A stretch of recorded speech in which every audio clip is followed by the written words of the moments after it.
안녕하세요 여러분, 일요일 아침 상승미소입니다.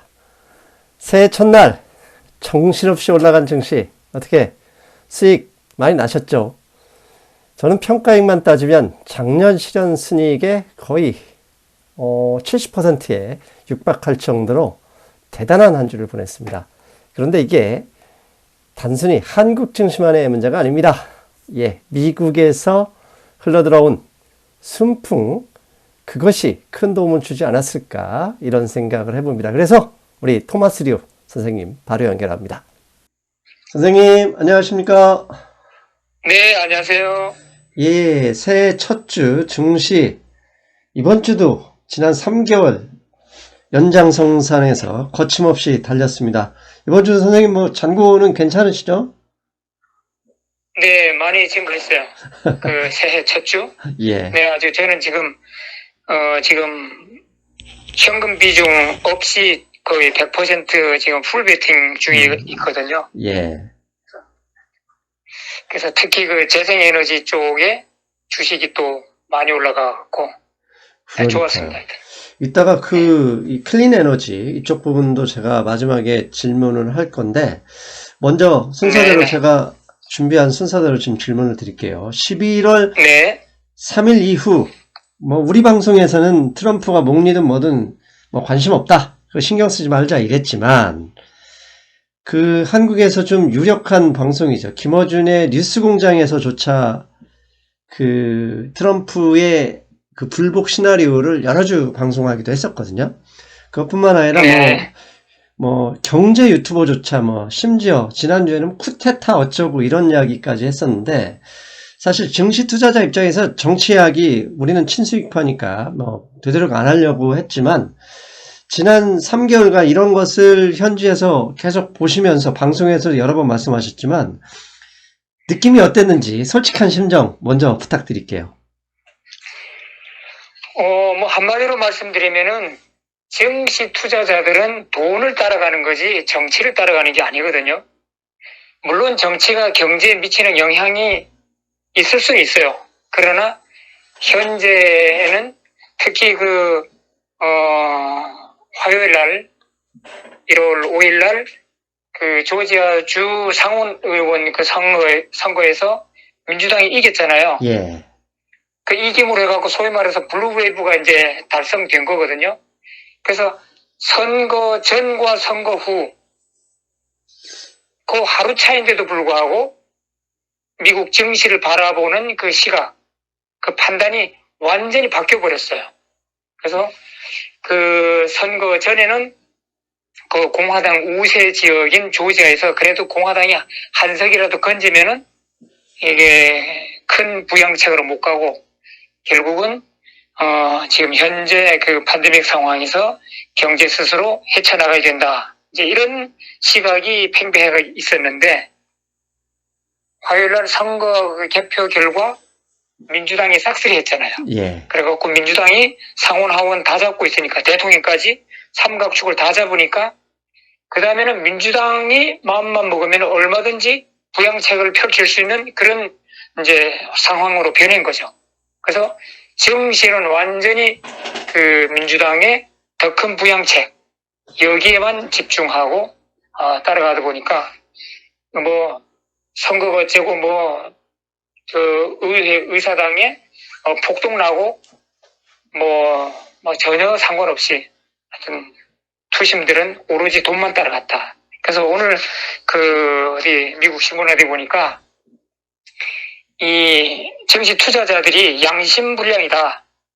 이게 미국 걱정하고 민주주의 걱정하는 건 한 개도 없고, 의회 폭동난 그날에도 증시는 상승으로 마쳤다.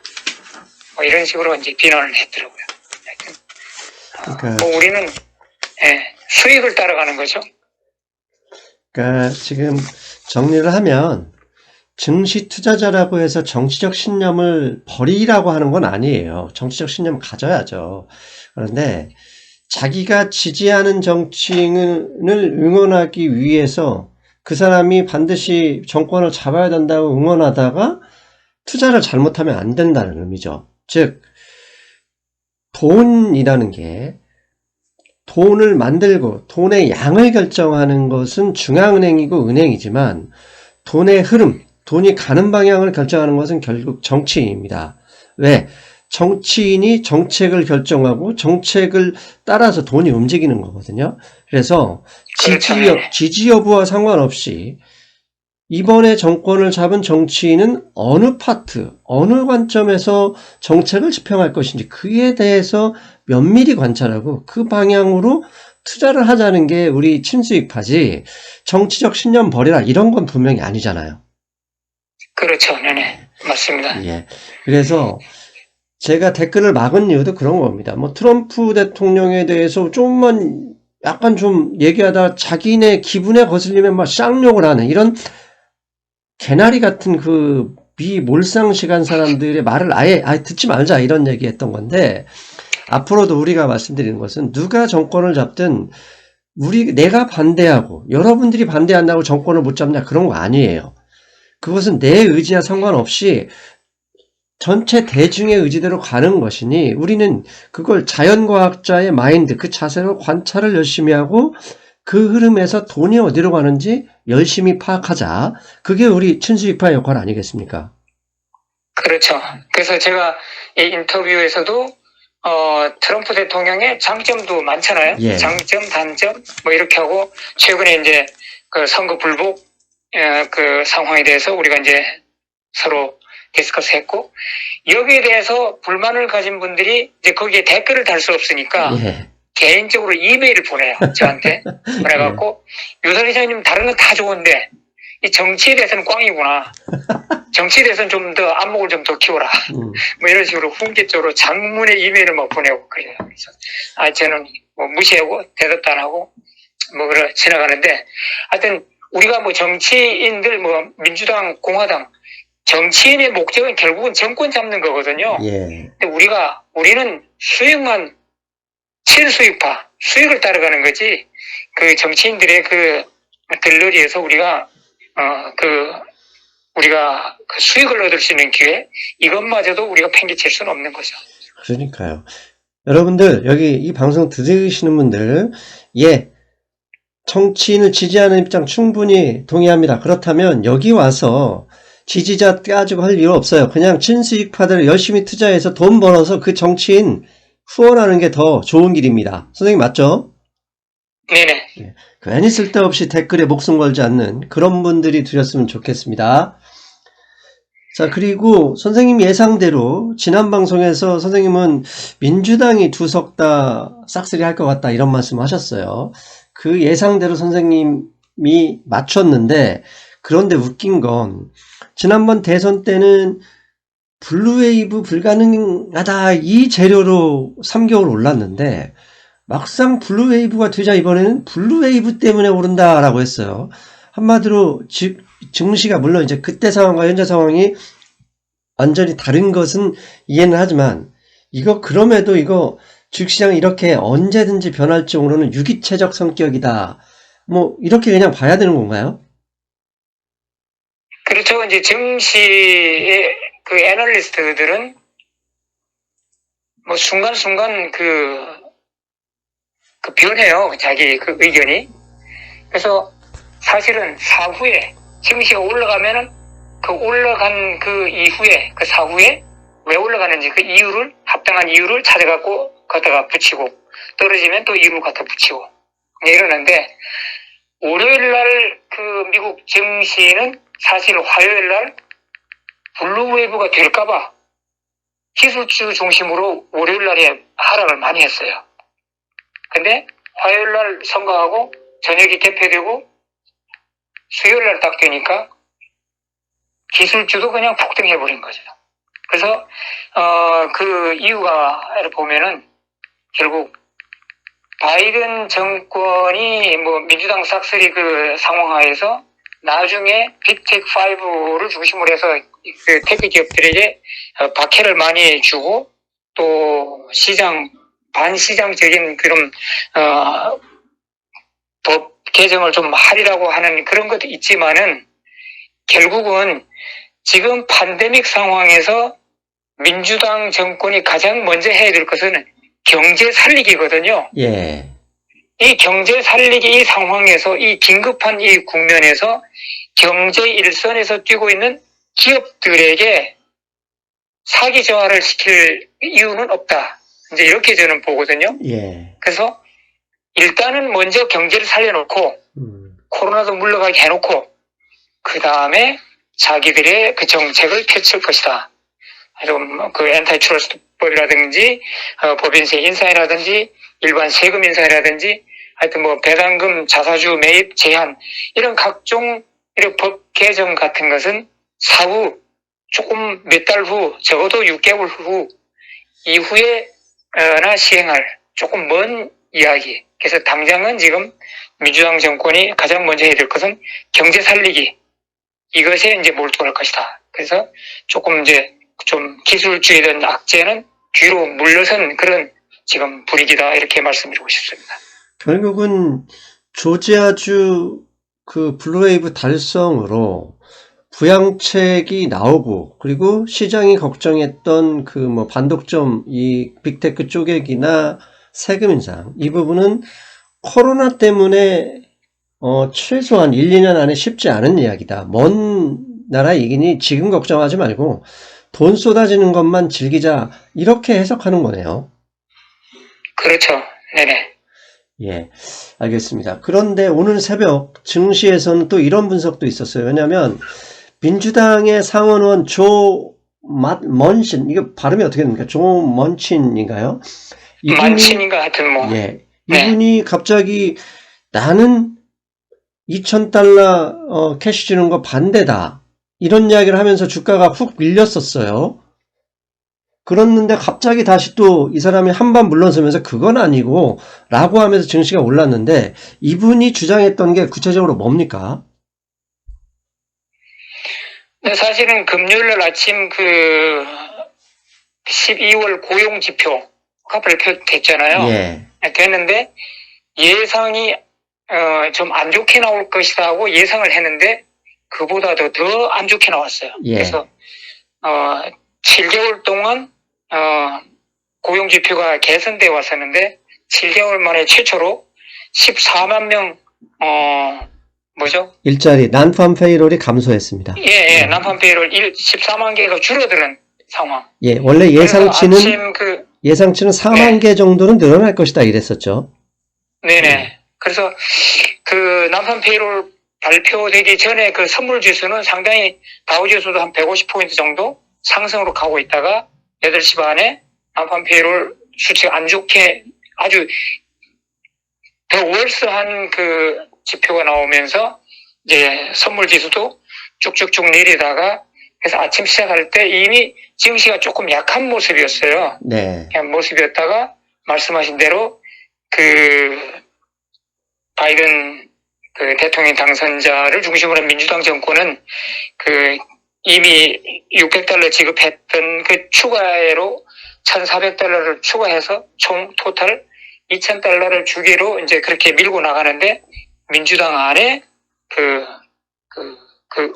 국회의원이 조 먼친 상원의원 자기는 이름은 제가 정확히 잘 모르겠는데 만친인가 하여튼 그래요. 예, 맞습니다. 근데 그분이 자기는 그걸 반대한다 이렇게 했는데 결국은 정시가 쭉 빠졌었죠. 근데 나중에 기자가 다시 물으니까 내가 그 2,000달러 그 추가 수표 거기에 자체에 대해서 반대하는 게 아니고 우리가 그 코로나 잡는데 우선 우리가 포커스를 두자 이런 우선순위를 두자고 한 말이었다 이렇게 이제 해명하면서 다시 이제 올라왔죠.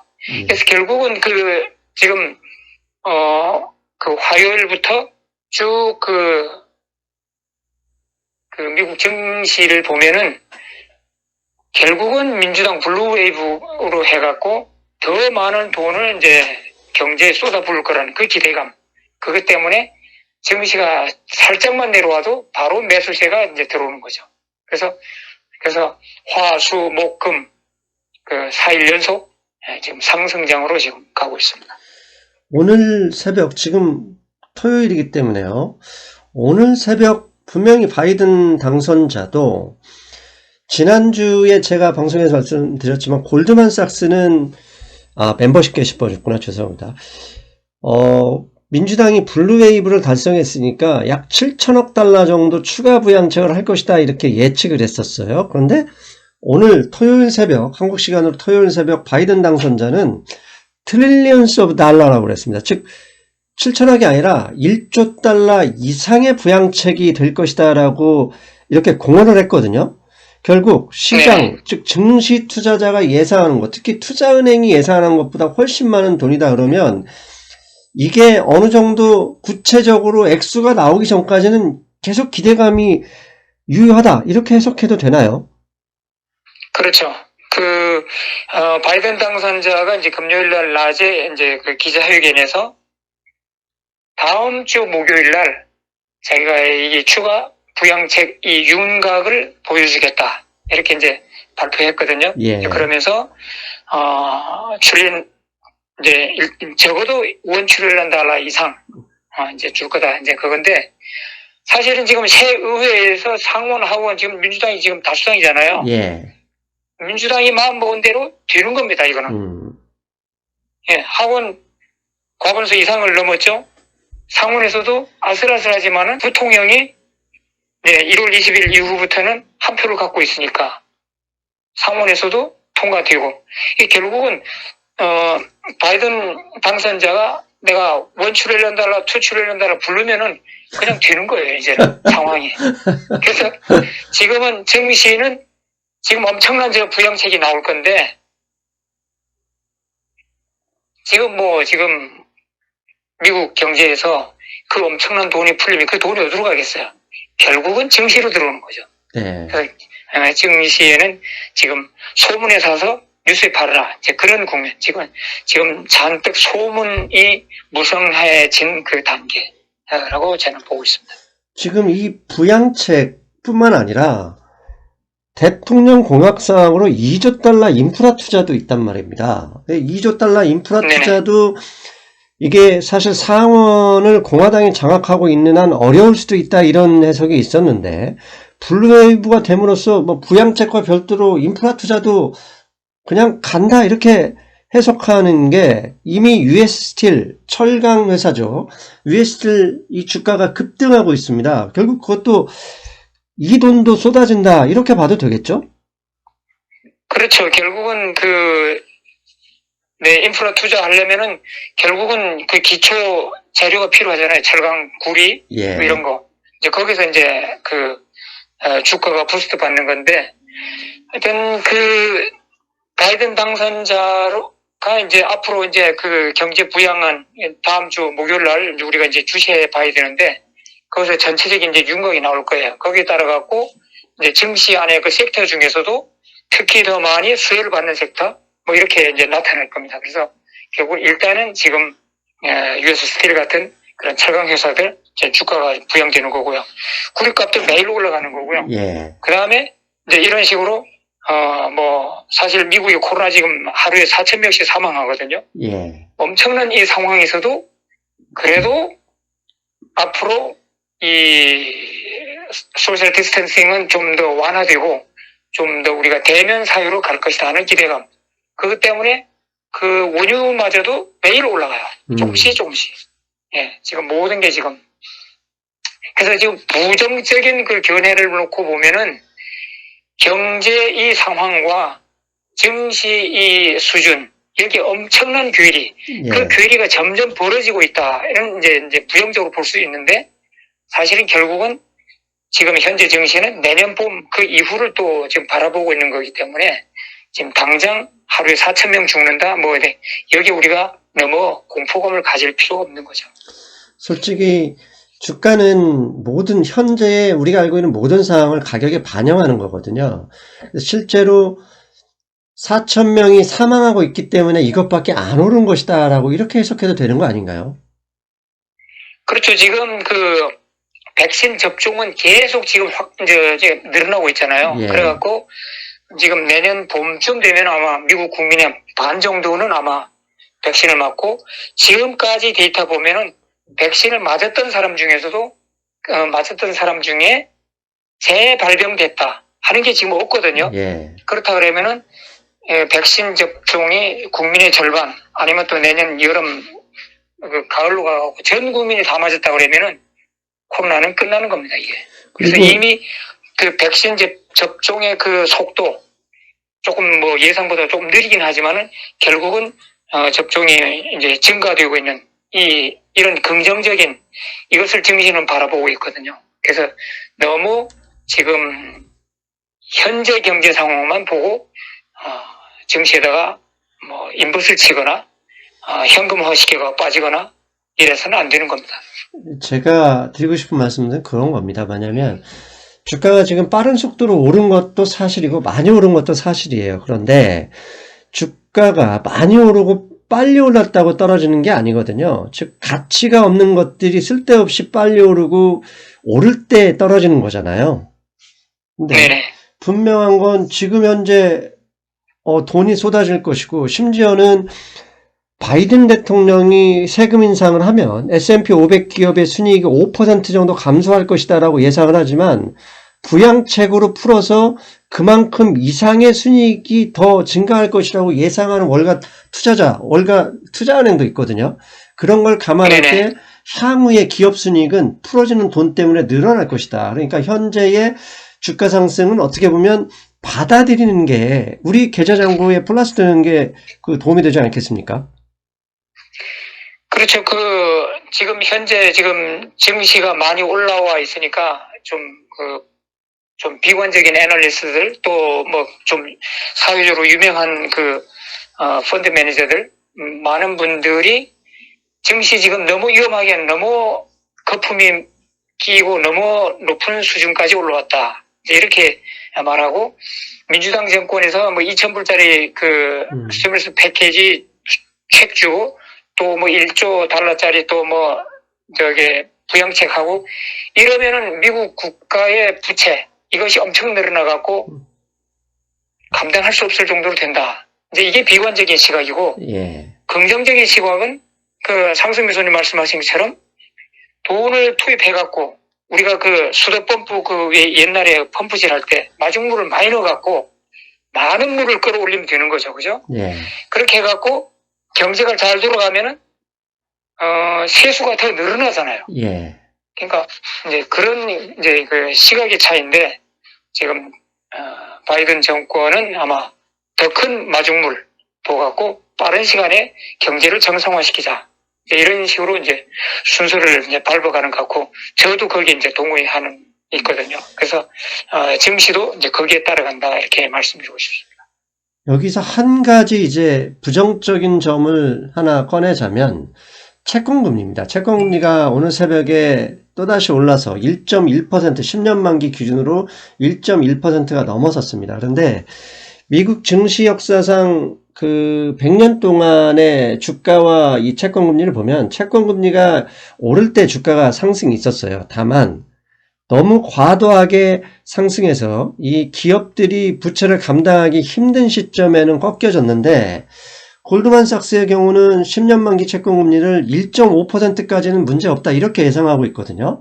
자, 당분간 아무튼 뭐 백신 앞에 선생님 말씀하신 대로 백신 효과 그 다음에 트릴리언스 오브 달러 즉 바이든 당선자가 1조 달러 이상의 부양책하겠다. 이건 결국 채권을 발행한다는 얘기인데 이런 걸 감안할 때 향후 조금 더 채권금리는 올라갈 수 있습니다. 이런 상황에서 주식 투자자라면 어느 정도까지 금리가 올라가는 것을 용인하고 지켜봐야 될지 그 점에 대해서도 조언 부탁드립니다.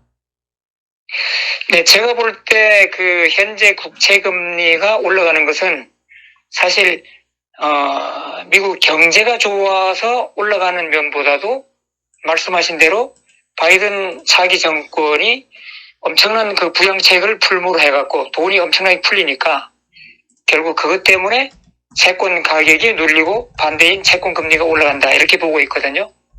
근데 제가 볼 때는 채권 국채 10년짜리 국채 금리가 1.25% 정도 거기서부터 증시가 조금 긴장하지 않을까. 그래서 골드만삭스가 제시한 1.5%까지는 아마 살얼음 파는 기는 아마 왜냐면은 현재 팬데믹 이후에 미국의 많은 그 기업들이 배당금 수준을 낮췄잖아요. 예. 그래서 미국의 배당, 그 S&P 500 기업들의 평균 배당금하고 국채 수익하고 비슷해졌을 때는 안전한 국채 쪽으로 돈이 넘어갈 수 있는 거죠. 예. 주식을 팔아갖고. 그래서 골드만삭스는 그걸 이제 1.5% 정도로 보는 거고, 보통 보면은 1.25, 현재 상황에서 볼 때 1.25% 넘어가면은 증시가 긴장하기 시작할 거다. 저는 그렇게 보고 있습니다. 아, 골드만삭스는 2021년에는 1.3%를 예상했고, 내년에는 네. 최대 1.9%까지 예상을 했으니까 결국은 선생님 말씀대로 올해 뭐 경제가 좀 좋아진다 하면 좀 더 올라도 상관이 없지만 이제 막 좋아지려고 마중물을 넣는 단계에서 너무 먼저 올라가 버리면 기업들이 부담이 될 수 있고, 또 S&P 500 기업의 배당 수익률 자체가 현재 지금 코로나 이 팬데믹 상황 때문에 낮춰진 상황이기 때문에 채권 금리가 올라가면 오히려 채권이 더 안전하고 수익이 좋을 수 있다라고 하면서 들어올 수 있으니 1.25, 1.3% 이상에서는 좀 긴장을 하자, 이렇게 결론 내면 되겠죠? 네. 그런데 이제 지난 목요일인가요? 그 페드 미니트 네, 대화로 예, 그게 이제 공개됐잖아요. 예, 거기에서 지난달에 그 연준 그 폼시에서 연준 의원들이 그 디스커스 한 그 내용에 보면은 이 국채 금리 올라가는 것을 조금 염려하는 그 대목이 나와요. 예. 그래서 지금 그 연준에서 그 매주 그 국채 매입 프로그램 돌리잖아요. 예, 예. 그래서 이것을 우리가 그 좀 유연하게 변경시킬 필요가 있다. 이제 이런 대목이 나오거든요. 네. 그래서 저는 결국 그것을 연준에서도 국채 금리가 올라감으로 해갖고 증시를 긴장시킬 수 있다. 이 점에 대해서 사전에 자기들이 이미 연구하고 대책을 세우고 있구나. 저는 그렇게 받아들이고 있었어요. 예. 목요일에 FOMC죠. 12월 15, 16일에 있었던 FOMC 의사록이 공개됐는데, 거기에 이제 어떤 내용이 나오냐면, 시장은 양적완화, 현재 지금 800불, 400불 해가 800억 불, 400억 불, 약 1200억 불을 매달 사고 있는 이 양적 완화 수준이 변경되기 전에 미리 다양한 신호를 주기를 원한다. 그래서 페드는 그걸 충분히 알고 있고 그에 대해서 우리는 관심을 기울여야 된다. 이 얘기가 있었습니다. 맞죠, 선생님? 네네. 그런데 이제 그 의사록에서 그럼에도 불구하고 줄여야 된다라고 얘기한 사람은 단 한 명도 없었습니다. 이제 그 점을 이제 시장이 목요일 날 아침에 상당히 안도하면서 지켜봤잖아요. 네네. 결국은 이 경제의 근간이 이제 증시잖아요. 예. 그래서 증시가 사실은 이 주식시장 위험자산 이것이 잘 돌아가야만 여기에서 기업들이 자금을 조달해갖고 기업 활동을 하고 결국 경제 전체가 잘 돌아가는 거기 때문에 연준 입장에서도 채권금리가 1.25% 이 정도 되면 뭔가 대책을 내놓을 것이다. 저는 그렇게 봐요. 그래서 결국 우리가 뭐 미리 이 국채금리 1.25% 넘어가서 증시가 폭락하면 어떻게 하나 미리 걱정 안 해도 될 것 같다는 생각입니다. 연준이 어련히 알아서 잘 해나갈 것이다. 그렇게 생각하고 있습니다. 결국 지금은 어떻게 보면 살얼음판이죠. 이 팬데믹이 불러온 경제 살얼음판이기 때문에 앞에서 선생님 말씀하신 것처럼 법인세고 빅테크 쪼개기고 지금 살얼음판에서 잘못 것들였다가는 다 꺼져서 헤어날 수가 없는 상황이기 때문에 연준조차도 이런 모든 조치에 대해서 아주 신중하고 더 신중하게끔 할 것이다. 이렇게 예상하는 게 맞겠어요. 네, 하여튼 그 증시 안에 그 위험자산이 그 경제의 근간이 되기 때문에 바이든 차기 정권이나 연준에서나 이 증시에 이 물을 끼얹는 그런 정책은 안 펼 것으로 저는 생각하고 있습니다. 예. 그런 면에서 보면 우리 뭐 한국에 있는 증권 전문가들도 그다음에 미국의 월가 투자자들도 대부분 뭐 상저하고다 이런 얘기 했었거든요. 뭐 연초에는 좀 내리고 하반기에 오를 것이다 이런 예상을 했었는데 저는 작년 말에 이제 멤버십 줌 라이브에서도 그랬고 게시판에서도 거꾸로 본다라고 했거든요. 왜? 미국 경제가 어렵고 살얼음판 상황에서는 돈을 더 퍼부을 것이고 반대로 경기가 어느 정도 회복이 된다 그러면 돈을 회수하거나 이제 세금 인상에 대한 이야기가 나올 수밖에 없거든요. 그런 면에서 지금 현재 1월 달에 오른다. 물론 이제 당연히 많이 오르면 좀 쉬었다 가고 하겠지만 올랐다고 해서 폭락이 온다. 이렇게 과도한 비관론이나 두려움은 저는 가질 필요는 없다. 이렇게 생각하고 있거든요. 네, 저도 하여튼 적어도 1월, 2월, 3월 이 첫 분기에 미국 증시가 좋고 후반에 한번 여름 그 이후에 한번 크게 한번 조정을 맞지 않을까. 전체적인 그림은 그렇게 보고 있습니다. 예, 알겠습니다. 그리고 앞에서 선생님 말씀하셨죠. 우리가 얘기한 것이죠. 정권을 잡은 사람들이 돈을 어디로 가게 할 것이냐를 미리 봐서 투자를 해야 된다. 그게 이제 클린 에너지잖아요. 네네. 최근에 뭐 클린 에너지 선생님도 투자하고 계실 텐데 이 급등하고 있는데 오늘 새벽 블룸버그에서는 클린 에너지 이거 버블성이다. 너무 많이 올랐다. 이런 분석이 나오고 있거든요. 이에 대한 선생님 의견. 사실 뭐 그렇죠. 지금 뭐 우리가 이제 계속 아침에 이제 특히 솔라 패널이라든지 뭐 배터리 이쪽 그다음 하여튼 뭐 수소 전지 하여튼 여러 분야의 이제 그런 주식을 이제 우리가 접하잖아요. 예. 그래서 보면은 진짜 그 회사의 그 재무제표 들어가 보면요. 완전히 그냥 흑자를 냈던 적은 한 번도 없고, 어마어마한 부채, 뭐, 그 안에 종업원도 뭐 몇십 명, 이런 주식이 그냥 뭐 5달러, 10달러 이렇게 또 거기다가 어떤 날은 100%만 뻥 뛰고 엄청나요, 이게. 예. 네. 그러는데, 사실은 솔라 에너지 같은 경우는 우리가 좀 말을 근사하게 해서 이제 솔라 에너지, 뭐, 리뉴얼블 에너지, 뭐 이렇게 하지만은 사실 이 태양광 열판 만드는 이게 노동 집약적인 산업이거든요. 예.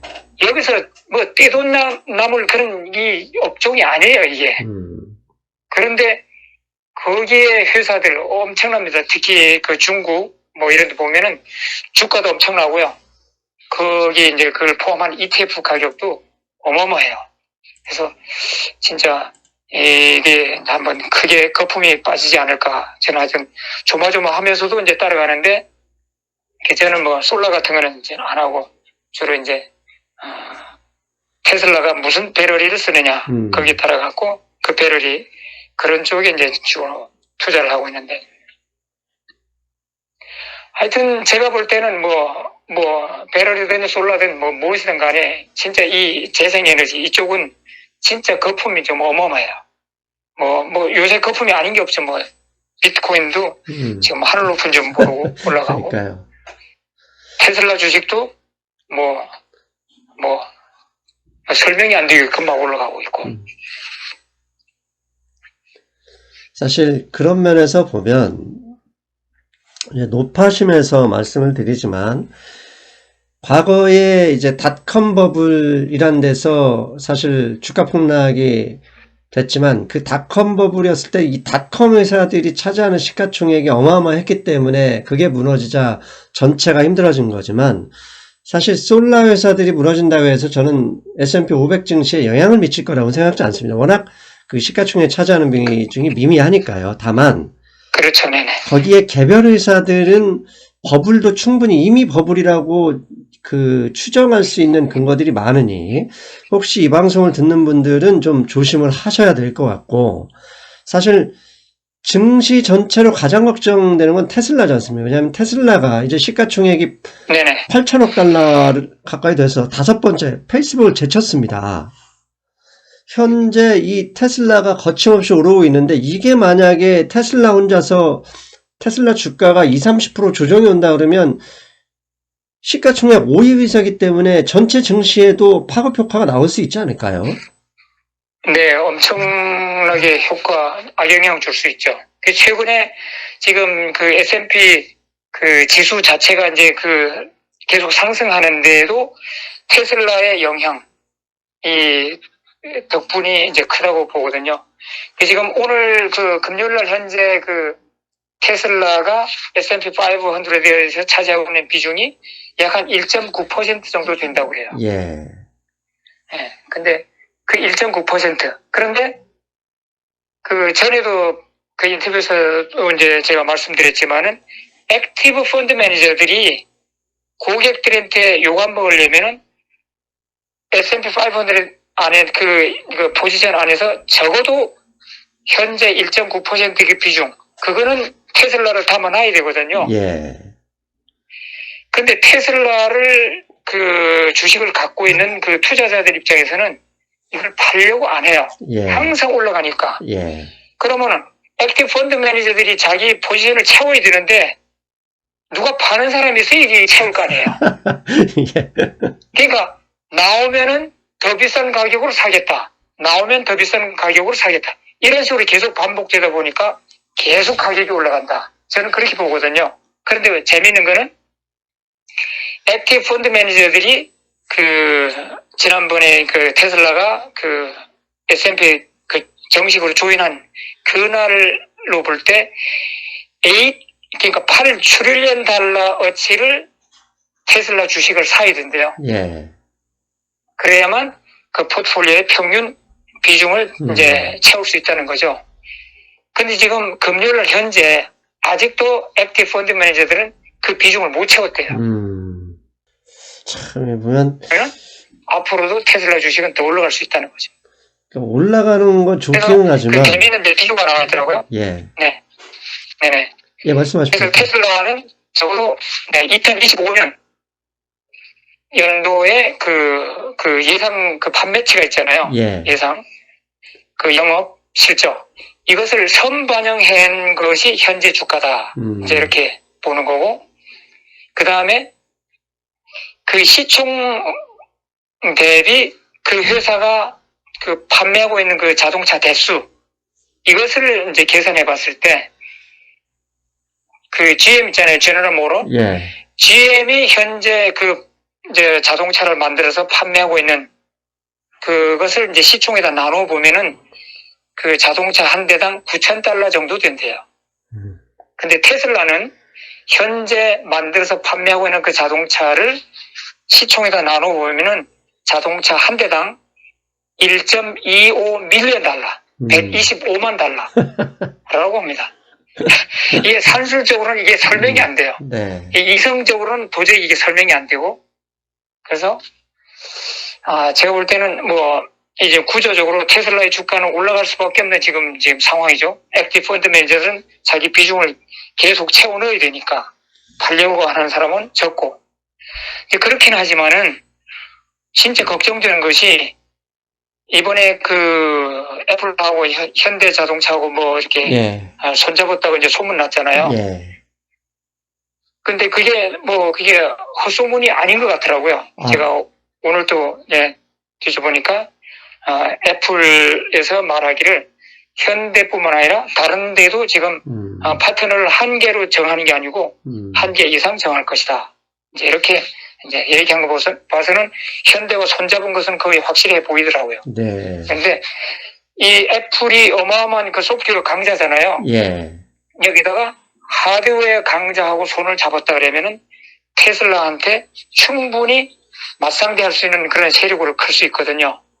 그래서 이 상황을 좀 비관적으로 보는 사람들은 애플이 2025년 내지 2027년 뭐 이 정도 가갖고 자율주행을 완성하겠다. 이제 이렇게 발표했다고 해서 아직 테슬라의 그 접수는 안 된다고 이렇게 얘기했지만은 그거는 자율주행 문제고 당장의 전기차 그 다음에 그 애플이 그 아이폰에 그 갖고 있는 그 플랫폼 그것처럼 자동차에도 그 애플의 플랫폼을 심는다 그러면은 당장 내년이고 내후년이고 애플과 하드웨어 그 자동차 제조 공장이 손잡은 그 효과는 테슬라를 위협할 수 있다. 저는 그렇게 볼 수 있거든요. 그렇다 그러면은 지금 어마어마하게 하늘 높은 줄 올라가고 있는 테슬라의 주가 이것이 어느 날 큰 충격을 받을 수 있다. 저는 그렇게 보고 있습니다. 예, 이왕 우리 간만에 한국 기업 현대차 말씀을 하셨으니까 하나 더 궁금한 게 오늘 새벽 어제 나왔죠. 어제 보면 플러그 파워라고 이제 퓨어셀 수소 전지 분야에서 미국에서 이제 탑에 들어가는 퓨어셀인 플러그 파워를 SK가 인수하면서 하루 동안 30% 가까이 올랐습니다. 근데 오늘 네. 새벽에도 또다시 다른 클린 에너지 주식들이 오늘 좀 조정을 보이는데 이 플러그 파워는 오늘도 13% 급등을 했거든요. 월가에서는 그만큼 SK가 인수한 것을 긍정적으로 보고 있다 이렇게 해석해도 되나요? 네, 그렇죠. 사실은 뭐 이 플러그 이 회사가 뭐 작년까지만 해도 거의 존재가 없던 회사예요. 예. 주식도 뭐 5달러, 6달러 뭐 하던 그런 아주 진짜 보잘것없는 회사였는데 그래도 이 회사는 자기 그 하여튼 그 꾸준히 그 수소 전지 그 파워를 그 축적할 수 있는 그런 기술을 계속 개발해 왔던 거죠. 해 왔다가 지금 바이든 그 당선 뭐 바이든 당선 그 이전에도 벌써 2021년은 그 재생에너지 시대가 될 것이다. 이런 그 트렌드 때문에 네. 플러그가 이제 올라왔었죠. 올라왔는데 최근에도 플러그가 그래도 꾸준히 주식이 상승하고 있었는데 마침 그 SK와 손잡는 바람에 플러그가 일약 세계적인 이제 유명한 회사가 돼버린 거죠. 근데 뭐 SK도 지금 뭐 전지 쪽에서는 세계적으로 유명한 회사잖아요. 예. 그 회사가 뭐 연구 뭐 뒷조사 뭐 철저히 분석 안 하고 플러그가 손잡은 건 아닐 거라고요. 그죠? 예. 그래서 결국은 이 플러그 이 회사 제가 알기로는 수소 에너지 축적하는 그 기술을 갖고 있거든요. 예. 배터리 중에서도. 그래서 결국은 이 한국이 지금 재생에너지 이 트렌드에서 세계적으로 가장 각광받는 나라로 부상하고 있다. 그래서 CNBC에서도 요즘 보면은 SK와 그 플러그 관계, 현대차와 애플 관계 이런 걸 얘기하면서 지금 재생에너지 분야에서 한국이 다크호스로 지금 떠오르고 있다. 이렇게 지금 긍정적으로 좋게 평가하고 있더라고요. 이 플러그 회사는 니콜라하고는 완전히 급이 다른 회사가 맞죠? 네, 그 니콜라는 뭐 사실 뭐 껍데기 회사고 그냥 이런 여러 회사의 그 컨소시엄 이루어갖고 예. 뭔가 작품을 하나 만들려고 했는데 예. 그 이제 플랜 자체가 다 깨진 거죠. 근데 이제 플러그는 사실은 그 어느 회사와도 손잡아도 충분히 세계를 선도해 나갈 수 있는 일단 좋은 기술은 갖고 있어요. 그래서 그동안의 자금력, 인원, 인적 제한 뭐 이런 것 때문에 빛을 못 봤었는데 이제 SK와 이제 손잡고 하면은 이제 서로 이제 시너지 효과를 낼 수 있다. 저는 그렇게 보고 있습니다. 예, 그런 면에서 보면 이 애플과 현대차의 협력 모색, 그 다음에 선생님 말씀하신 대로 뭐 SK뿐만 아니죠. 이 배터리 분야 이쪽 분야에서 수소전지기 분야 현대차도 있고 뭐 SDI나 LG화학, SK이노베이션 등 이런 업체들의 활약을 보면 코스피의 현재 상승세가 과거처럼 이만큼 올랐다가 갑자기 폭락하거나 그럴 우려는 별로 없을 것이다. 저는 이렇게 보거든요. 네네. 그래서 이 월가에서도 한국 경제를 볼 때 상당히 혁신적이다. 이제 이렇게 이제 보기 시작했어요. 그래서 결국은 우리가 이제 그 주가를 계산할 때 그 멀티플 보잖아요. 예. 그 PER. 예. PER을 볼 때 사실 그동안에 몇 수십 년 동안 한국의 정시에는 PER이 그 10 이하였어요. 예. 8, 9, 뭐 예. 이렇게. 예. 근데 미국의 평균 PER은 18 내지 20 정도 되고, 그 다음에 혁신 기업들에 대해서는 미국에서는 멀티플이 뭐 100, 뭐 200, 테슬라는 심지어 지금 1000 정도 되거든요. 예.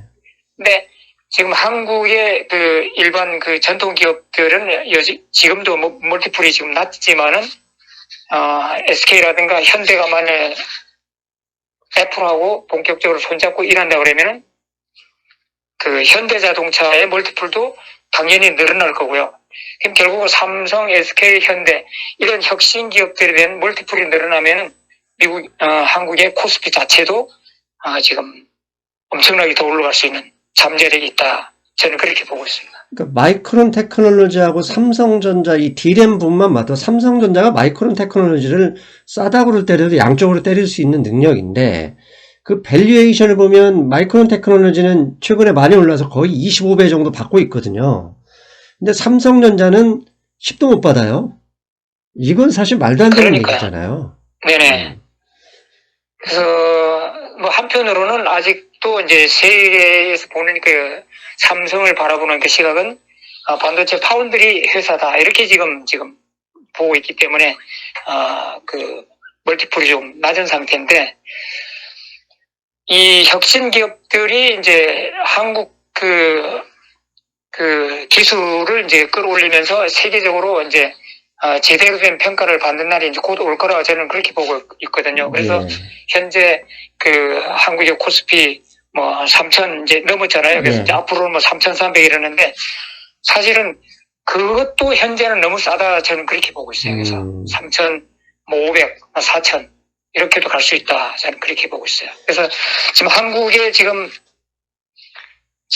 현재 그 현 정권이 그 수소 경제를 밀어붙였잖아요. 예. 그래서 결국 그것이 빛을 보고 있다 저는 그렇게 보고 있거든요.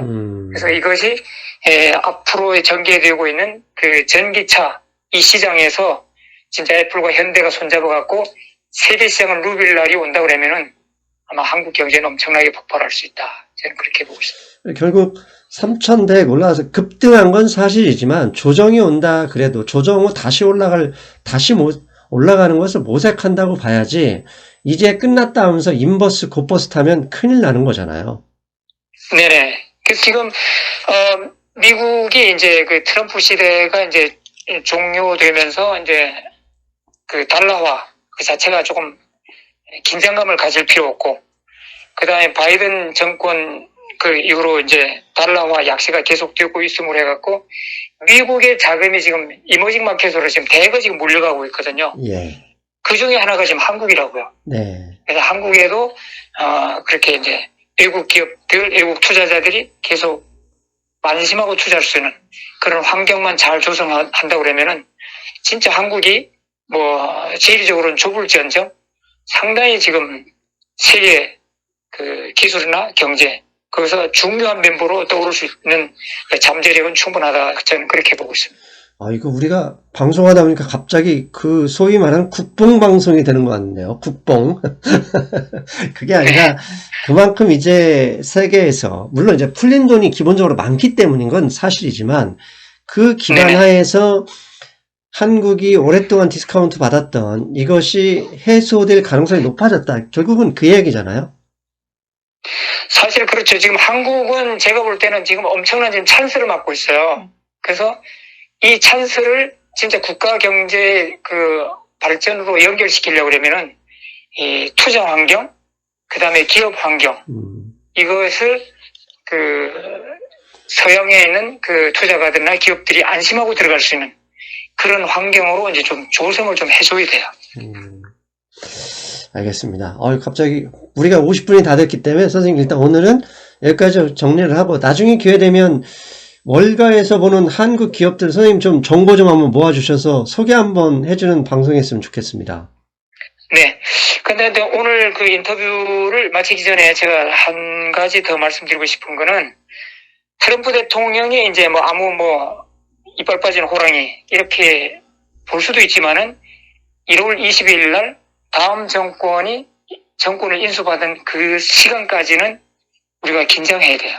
긴장하는데, 펠로시 하원 의장이 오늘 그 금요일 날 미국 합참 의장에게 전화를 해갖고 뭐라고 했냐면은 트럼프가 핵무기 발사 못하도록 막아달라 이렇게 요청했어요. 네. 그래서 그 얘기는 뭐냐면은 트럼프 그 펠로시 의장의 그 문장들 하면 unstable, 지금 정서적으로 지금 불안정한 이 트럼프가 무슨 짓을 할 수도 있거든요. 뭐 예를 들어 갖고 이란 같은 나라가 괜히 깝치다가 지금 핵무기 얻어 터질 수 있는 상황이거든요.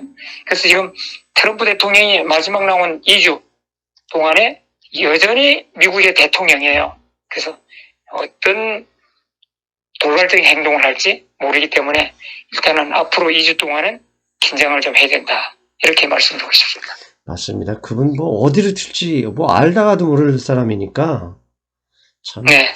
아무튼 선생님 올해 또 계속되는 선생님 활약 때문에 든든합니다. 다음 주에도 더 좋은 말씀 부탁드리겠습니다. 네, 수고하셨습니다. 안녕히 계세요. 잘 들으셨어요, 여러분? 네. 한국 증시 오랫동안 디스카운트 되어 왔었죠. 그런데 디스카운트 되어 왔던 게 어떻게 보면 당연했을 수도 있습니다. 그만큼 수익이나 미래 성장성이 있던 기업이 별로 없었죠. 있더라도 차화정처럼 한계가 분명한, 순이익 증가율이 한계가 분명했던 사업인데 이제는 EBS입니다. 제가 작년 말에 우리 줌 유료 강의를 했을 때 EBS, 2021년에는 EBS에 투자한다, 해야 된다라고 말씀드렸었죠. EV, 전기자동차, 순수 전기자동차, 현대차를 얘기하겠죠. B, 배터리입니다.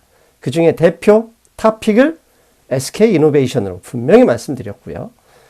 마지막 S, 많은 분들이 반도체다 그랬는데 저는 반도체라고 생각하지 않습니다. 셀프 드라이빙, 자율주행, 관심을 가져야 된다라고 말씀드렸죠. 한국 기업들 이 세 분야에서 상당한 기술력을 가진 회사들 많습니다. 이제 주가가 오르긴 했지만 조정이 온다 하더라도 조정 이후에도 계속 주목할 필요가 있겠다. 상승미소 강력하게 주장합니다. 저는 다음 시간에 뵙겠습니다. 여러분 안녕.